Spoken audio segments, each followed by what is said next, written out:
मेरे प्यारे बच्चों, मैं प्रज्ञा पारमिता आप सभी को मेरा YouTube channel my creativity my passion का स्वागत कर रही हूँ। अगर आप मेरे चैनल सब्सक्राइब नहीं किए हो तो अभी के अभी कर लो ताकि तुम्हें मेरे चैनल का अपडेट्स मिल जाएगा। मैं इस चैनल में बहुत कुछ अच्छे वीडियोस अपलोड कर रही हूँ। आप लोग देखते रहिए, ये सब आपके जीवन में और पढ़ाई में भी बहुत काम आएगा।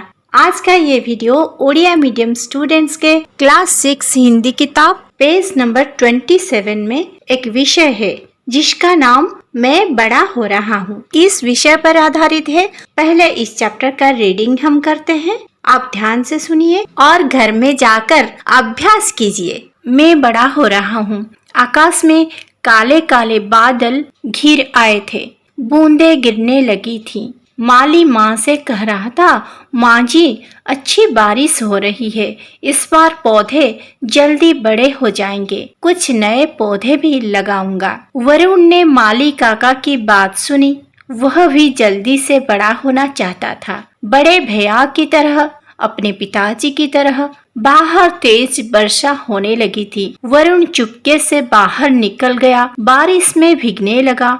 वह मन ही मन सोच रहा था, अब मैं जल्दी ही बड़ा हो जाऊंगा, बड़े भैया जैसा, पिताजी जैसा। अचानक माँ ने खिड़की से झांका। अरे यह वरुण वहाँ क्या कर रहा है?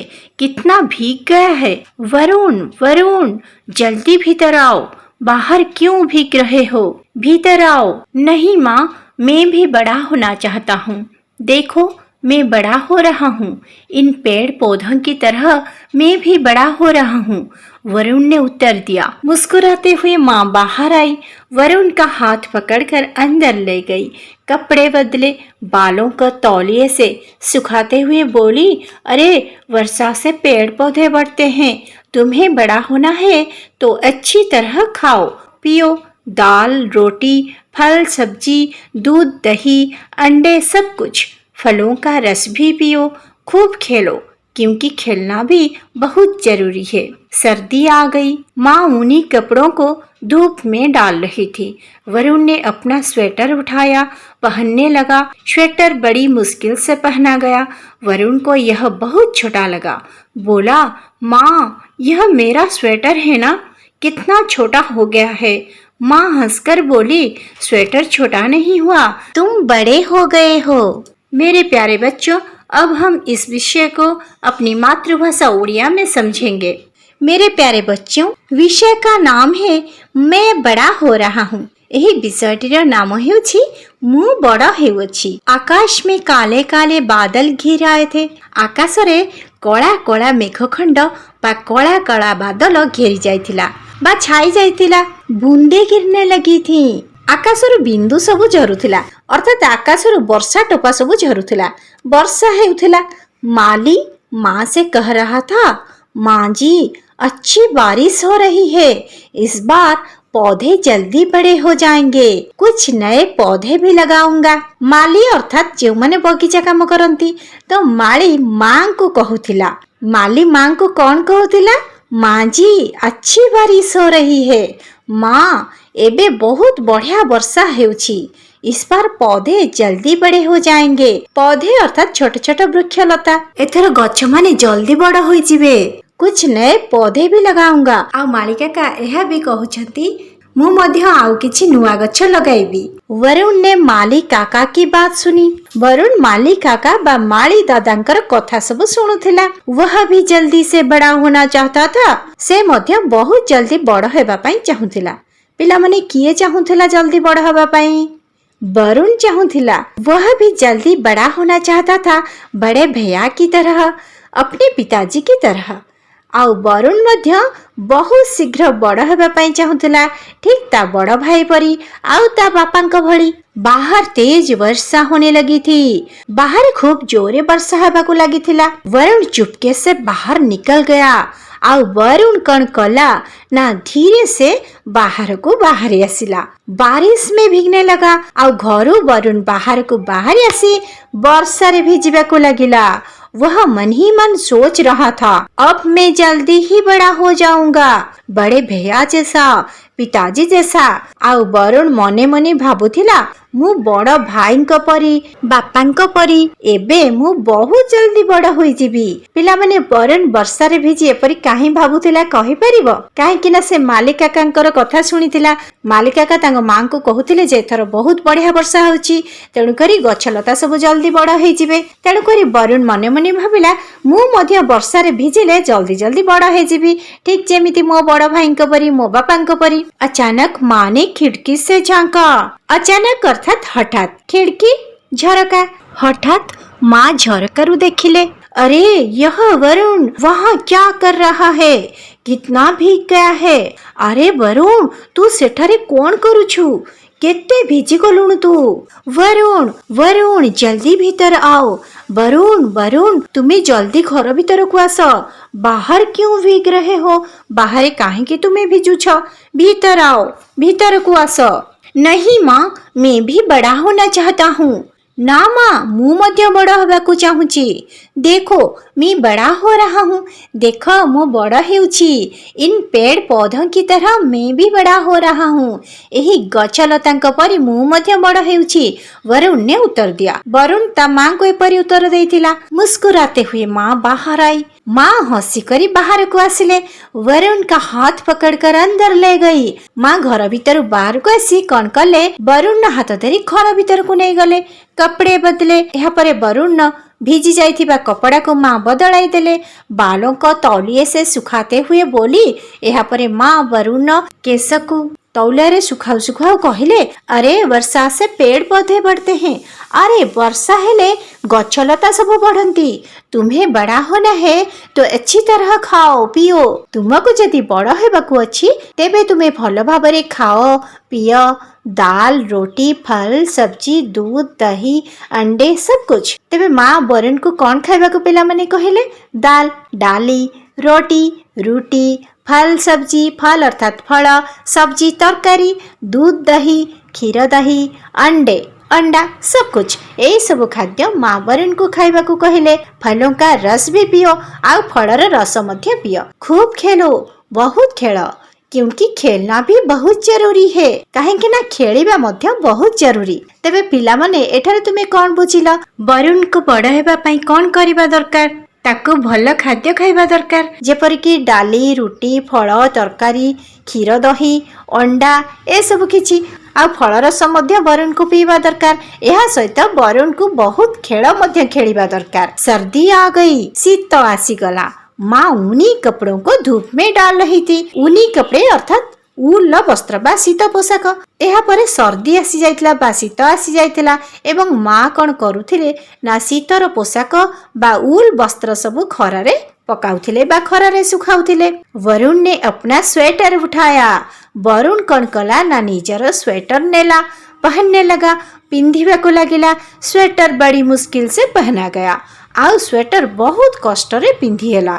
वरुण को वह बहुत छोटा लगा और वरुण को तार स्वेटर बहुत छोटा लगिला। बोला, माँ यह मेरा स्वेटर है ना, कितना छोटा हो गया है। वरुण जेतबले तार स्वेटर पिंधिला, स्वेटर से बहुत कष्ट रे पिंधि परला।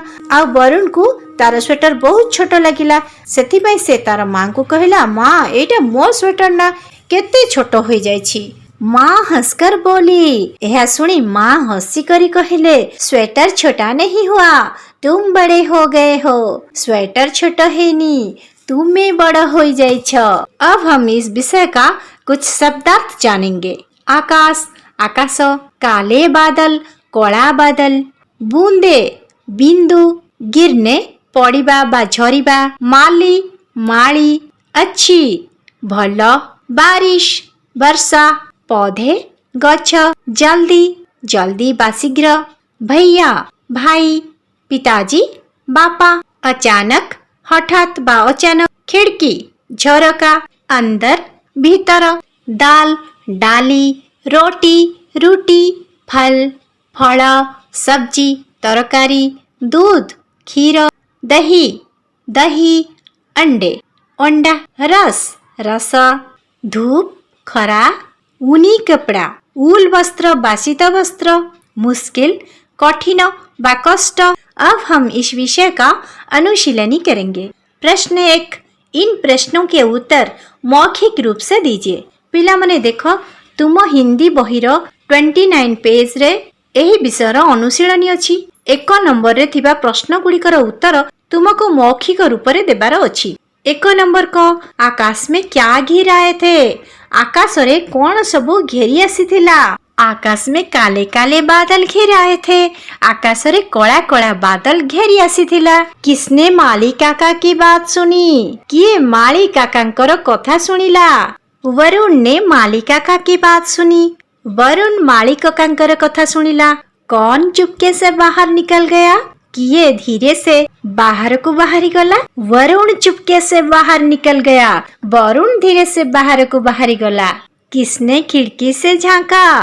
किए झरकारू देखिले? माँ ने खिड़की से झांका। माँ झरकारू देखिले। वरुण ने क्या उठाया? वरुण कौन उठाइला? वरुण ने अपना स्वेटर उठाया। वरुण निजर स्वेटर उठाइला। प्रश्न नंबर 2, इन प्रश्नों के उत्तर लिखिए। यही प्रश्न गुड़िकर उत्तर लेख। वरुण बारिश में क्यों भीग रहा था? वरुण वर्षा रे काहेकि भिजुथिला? वरुण बड़ा होना चाहता था, इसीलिए वो बारिश में भीग रहा था।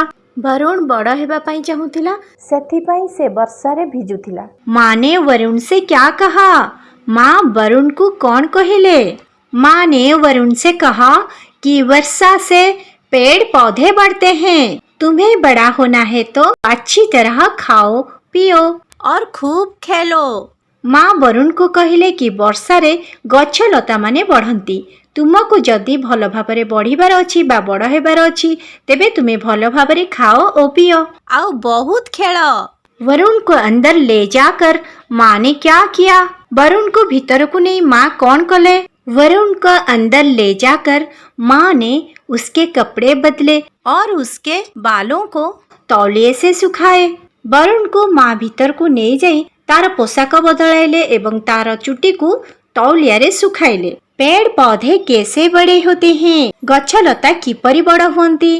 पेड़ पौधे बारिश से बड़े होते हैं। गछलता वर्षा रे बड़ होती। बच्चे कैसे बड़े होते हैं? पिलामनी किपरि बड़ होती? अच्छी तरह से खाने पीने से और खेलने कूदने से बच्चे बड़े होते हैं। भल भाबरे खाइले पीले एवं खेलिले पिलामने बड़ होती। प्रश्न 3, सही शब्द लगाकर रिक्त स्थानों की पूर्ति कीजिए। उपयुक्त शब्द व्यवहार करी शून्य स्थान पूरण कर। पिलामने एठारे मु आंसर सब लिखि देछि, तुमे एहाकु नोट करि नियो।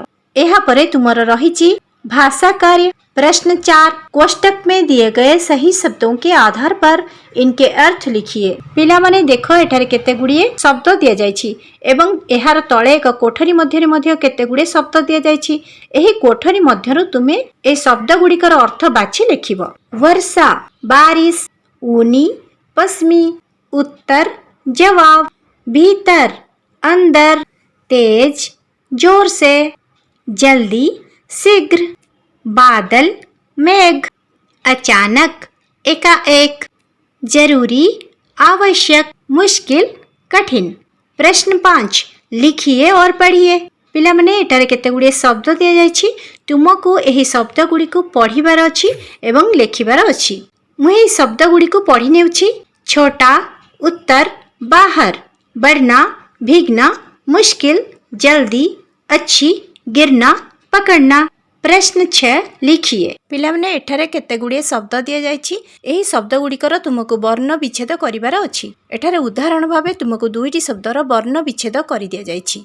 मु एठारे तुमको आंसर लिखि देछि, तुमे नोट करि नियो।